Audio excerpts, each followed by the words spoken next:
petit. Yo.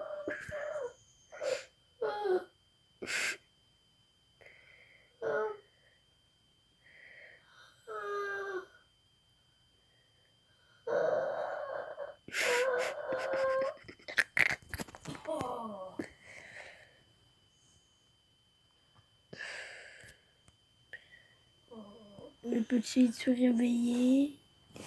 Est-ce que le petit est réveillé?